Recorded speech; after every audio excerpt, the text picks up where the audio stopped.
Hello everyone, welcome back to my channel. आज के video में हम पढ़ेंगे BSc nursing 6 semester subject mental health nursing unit second volume second. तो जैसा कि हम लोगों ने प्रीवियस वीडियो में पढ़ा था, पर्सनालिटी डिसऑर्डर पढ़ चुका है पार्ट 1 में, और पार्ट 2 में देखा था कि हम लोगों ने पर्सनालिटी डिसऑर्डर्स के टाइप्स और क्लासिफिकेशन क्या होते हैं। तो आज के वीडियो में हम पढ़ेंगे क्या इटियोलॉजी क्या होती है, क्लिनिकल मैनिफेस्टेशन क्या होता है और उसको हम मैनेजमेंट कैसे करते हैं, ठीक है। और आज के वीडियो में हम कवर करेंगे सेक्सुअल डिसऑर्डर को भी। तो ठीक है, तो स्टार्ट करते हैं हम। तो जो हमारा पहला है इटियोलॉजी क्या है, पर्सनालिटी डिसऑर्डर का दिया है कि the exact etiology of personality disorder is unknown. मतलब कि जो पर्सनालिटी डिसऑर्डर की एग्जैक्ट इटियोलॉजी होती है वो अननोन होती है, ठीक है। लेकिन कुछ है जैसे कि जेनेटिक फैक्टर हो गया, मतलब कि जेनेटिक की वजह से भी पर्सनालिटी डिसऑर्डर हो सकता है, कॉज कर सकता है, ठीक है। दूसरा है हमारा बायोलॉजिकल फैक्टर। बायोलॉजिकल फैक्टर कैसे कॉज करेगा, जैसे कि कोई बच्चा है वो मतलब कि अलग रह रहा है पेरेंट्स से, मतलब सेपरेशन हो रहा है, सेपरेट रह रहा है पेरेंट्स से अपने, तो उसकी वजह से भी उसको उसके पर्सनालिटी पे भी अफेक्ट पड़ेगा, ठीक है। फैमिली इन्वामेंट, अगर जो फैमिली का इन्वामेंट है अगर वो नहीं सही है, मतलब कि हमेशा लड़ाई झगड़ा होता रहेगा, तो उसकी वजह से भी जो चाइल्ड है उस पर अफेक्ट पड़ेगा, उसके पर्सनालिटी पे, ठीक है, उसके बिहेवियर पे। नेक्स्ट ये चाइल्डहुड ट्रॉमा और एब्यूज़, मतलब कि उसके बचपन, चाइल्डहुड ट्रॉमा मतलब बचपन में उसके साथ कुछ ऐसा हुआ हो, कोई ऐसा ट्रॉमा हुआ हो जो उसको टॉलरेट ना कर पा रहा हो, ठीक। नेक्स्ट ये साइकोलॉजिकल फैक्टर हो सकता है, न्यूरोबायोलॉजिकल फैक्टर हो सकता है, ये हमारे होते हैं इटियोलॉजी, ठीक है।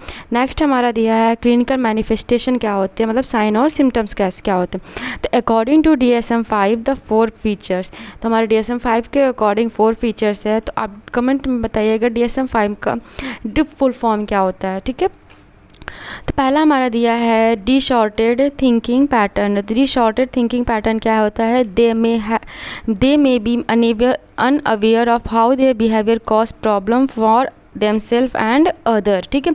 नेक्स्ट दिया इंटरपर्सनल डिफ़िकल्टीज़, मतलब क्या होगा, difficulty in forming relationship maintaining with other, मतलब कि दूसरों के साथ अपने रिलेशनशिप को बनाए रखने के लिए मतलब उनको बहुत ज़्यादा डिफ़िकल्टी होगी, ठीक है।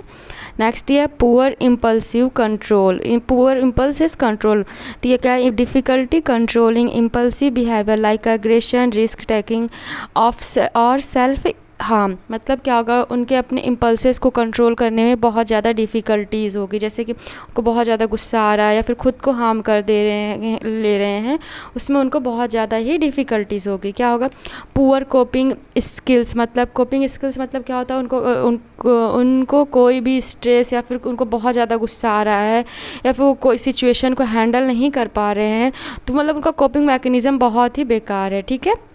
नेक्स्ट ये सोशल विथड्रॉल और सस्पिशियसनेस। सोशल विथड्रॉल मतलब पता है कि मतलब सोसाइटी से बहुत अलग, मतलब सेपरेशन में रहना, और मतलब बहुत ज़्यादा मतलब डिफरेंट रहना, तो वो होता है हमारा सोशल विथड्रॉल, ठीक है। तो ये हमारा नेक्स्ट हमारा क्या है, मैनेजमेंट। अगर हमारा पर्सनालिटी डिसऑर्डर है तो किसी को तो हम उसको मैनेजमेंट कैसे करेंगे, ठीक है।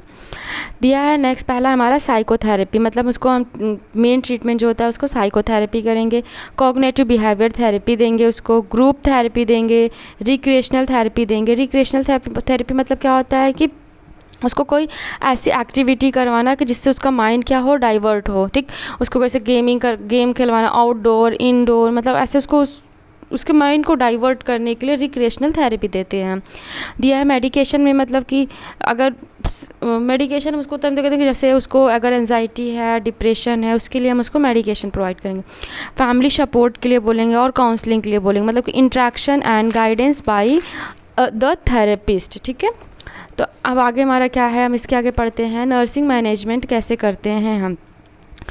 तो दिया है established a therapeutic relationship, maintain clear and consistent boundaries, encourage social and coping skills, मतलब इनको इनकरेज करेंगे सोसाइटी में और उनको कोपिंग स्किल्स को बढ़ावेंगे। मॉनिटर फॉर सेल्फ हार्म और एग्रेशन, मतलब मॉनिटर करेंगे उनको गुस्सा क्यों आता है, उसको खुद को हार्म कैसे करेंगे, उसके जो आता है उनके लिए उनको मॉनिटर करेंगे। Provide emotional support and education, ठीक है। Require the patient to take responsibility for his her own behaviour, ठीक। Encourage to patient to openly express feeling and thoughts, मतलब कि हम पेशेंट को इनकरेज करेंगे, मतलब कि वो उसके अंदर जो भी फीलिंग्स है, जो भी थाट्स आ रहे हैं वो पूरा क्लियरली हमको बता सकते, मतलब कि बता सके, जिससे हम उसको अच्छे से एजुकेट या फिर उसके अच्छे से ट्रीटमेंट कर सके। ठीक, encourage the patient to keep a private journal of thoughts and feelings. ठीक, तो ये हमारा था आज के डिटियोलॉजी, क्लिनिकल मैनिफेस्टेशन, मैनेजमेंट। ठीक है, तो ये हमारे पर्सनालिटी डिसऑर्डर्स के वो थे। अब हम पढ़ते हैं नेक्स्ट हमारा क्या था, सेक्सुअल डिसऑर्डर क्या होता है।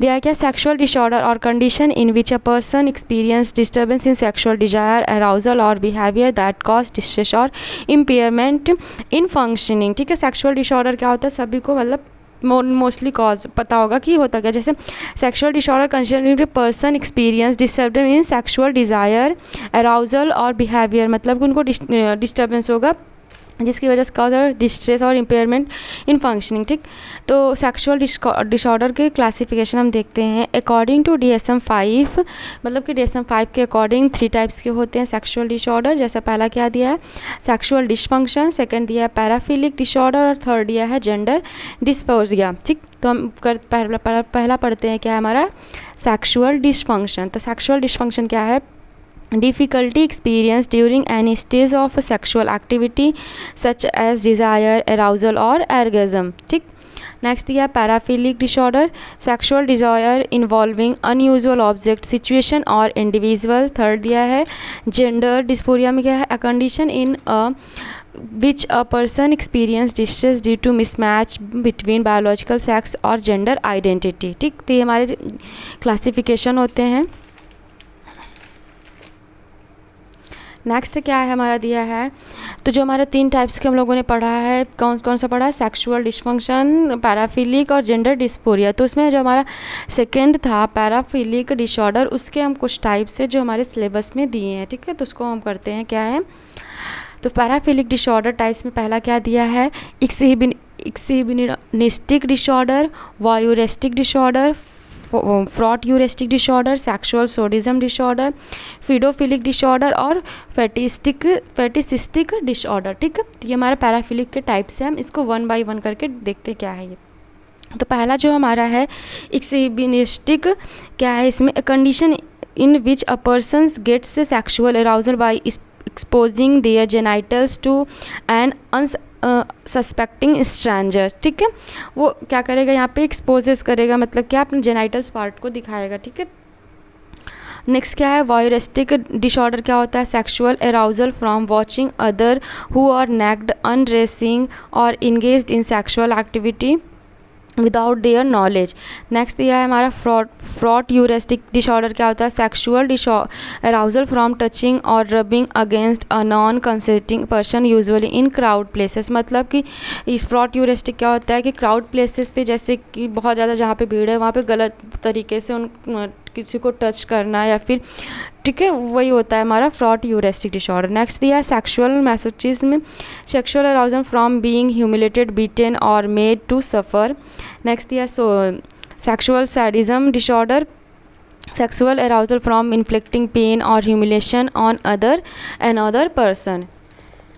नेक्स्ट हमारा क्या है फीडोफिलिक है, फीडोफिलिक में क्या दिया, sexual attraction towards pre pubescent children.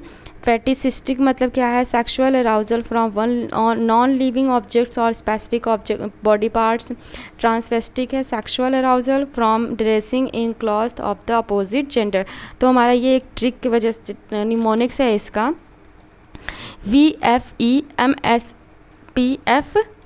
ठीक है, ये हमारा निमोनिक्स है, जैसे V से हमारा VFEMSFT। ठीक, तो ये हमारा क्या है, ये हमारा निमोनिक्स है, आप इसको इस तरीके से याद कर सकते हैं।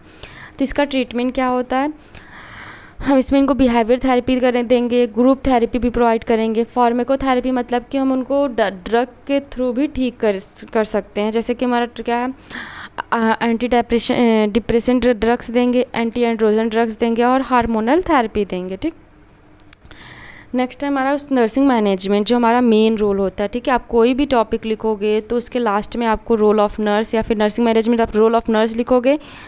मेंटल है तो आपको उसमें नर्सिंग इंटरवेंशन लिखना है कि ठीक है उसको कैसे क्या हम गाइड प्रोवाइड करेंगे। तो पहला हमारा क्या है, assess the patient sexual history, behaviour and psychological condition. तो हम असेस करेंगे पेशेंट की ही सेक्सुअल हिस्ट्री को, बिहेवियर को और साइकोलॉजिकल कंडीशन को। नेक्स्ट है आइडेंटिफाई स्ट्रेस, एंजाइटी और रिलेशनशिप प्रॉब्लम, मतलब उसको हम ये भी आइडेंटिफाई करेंगे कि उसको कोई स्ट्रेस या एंजाइटी या फिर कोई उसके रिलेशनशिप में प्रॉब्लम तो नहीं है, उसकी वजह से उसको तो नहीं है। Develop a trusting and non judgmental relationship with the patient, encourage the patient to express feelings and concern, हम पेशेंट को इनकरेज करेंगे, मतलब बोलेंगे कि वो उसके अंदर जो भी फीलिंग्स जो भी थॉट्स आ रहे हैं वो सारी चीज़ों को एक्सप्रेस, मतलब कि सारी चीज़ों को क्लियर बताए।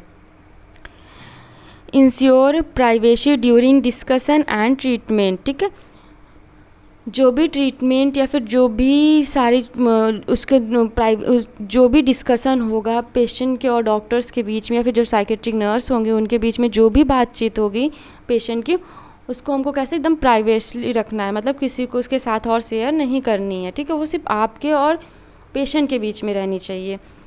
नेक्स्ट यह है maintain confidentiality of patient information, ठीक, educate the patient about normal sexual behaviour and sexual health, हमको एजुकेट करना है पेशेंट को।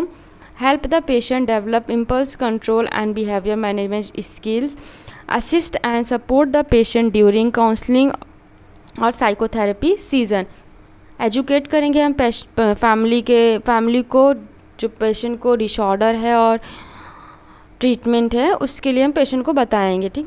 इनकरेज करेंगे फैमिली को कि मतलब कि वो सपोर्ट करे रिकवरी के लिए, और इनकरेज करेंगे मतलब पेशेंट को ये भी बोलेंगे और पेशेंट फैमिली मेम्बर्स को ये भी बोलेंगे कि रेगुलर फॉलोअप करने के लिए और रिहेबिलिटेशन प्रोग्राम के लिए मतलब कि उनको प्रॉपर तरीके से दिखाएं, तो ठीक है।